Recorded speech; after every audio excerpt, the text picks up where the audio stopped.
So then after this experience, what happens to you then? I want to trace your career. Well, from there, let's say this: I worked on some rather highly classified data that I provided the commander on a regular basis and so forth. Let me interrupt you there. Now here you've moved into a really elite. That's correct.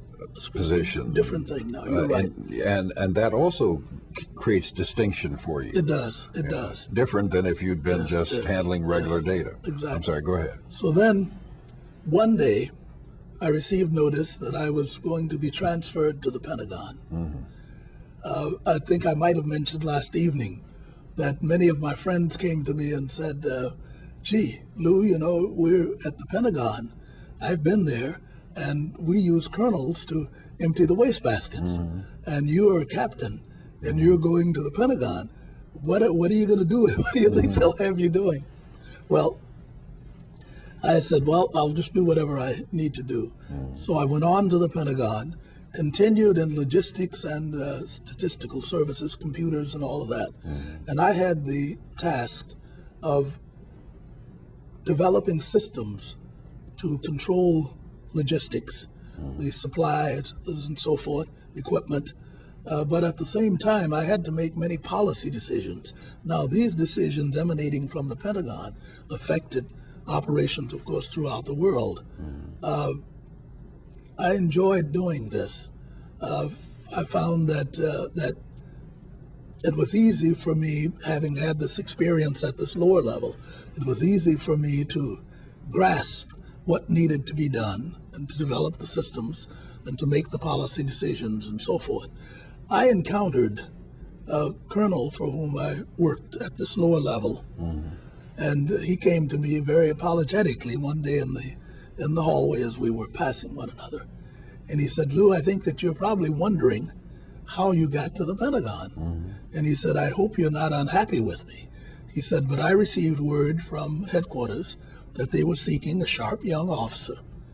And perhaps we'd even like to have a minority fellow, if you have one, who can move into this position. We'd like to give them an opportunity to work at this level. And he said, and I nominated you and they selected you. And I said, well, all means, Colonel, I'm just real happy to be here. So that worked out well. I continued to work very hard at the Pentagon. I took things very, very seriously, as one should.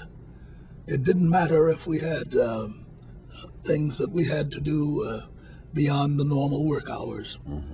Now there, though, in the Pentagon, most of the time, you did not see your co-workers socially. So there wasn't that kind of a problem.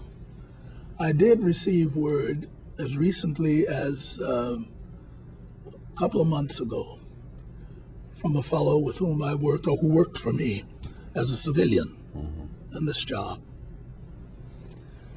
I didn't know this, and this is the first time I've stated this publicly, but he said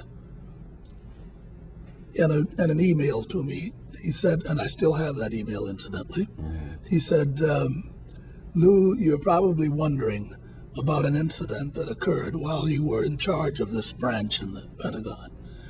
And he said, if you'll recall, I came to you and said, I have to go and see the top-level colonel in this group. And that you asked me if there was something wrong and if I could help in any way.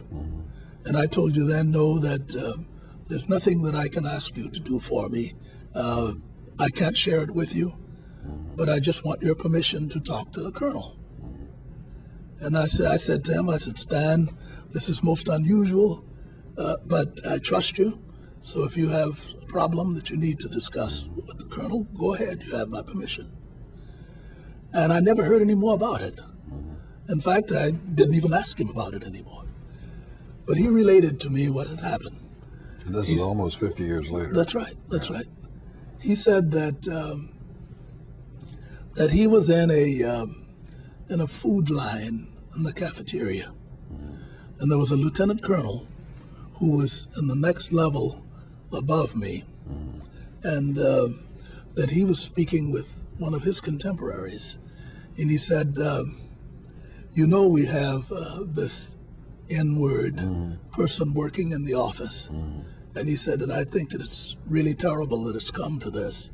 And then he had a few other disparaging comments and said that, well, I'm certainly not going to cooperate with him. He'll never get anything done past me. And so Stan overheard this. And he said that he didn't do anything about it on the spot. He wanted to talk to the chief of the department, and he did. And interestingly enough, this person was not selected for colonel. This person was cashiered out of the Air Force at the end of his term as a lieutenant colonel. That meant that he had to retire several years earlier and so forth. And I didn't know that this had happened. And Stan and I were not really buddy-buddy. We were casual friends, but not real close. So my point in telling you this one is that sometimes help comes from sources that are unexpected, and you don't know that there are individuals who are really in your corner who prefer not to be necessarily be identified. They're not seeking any adulation or any praise or what have you. They just do it because they feel it's the right thing to do. It's a great story.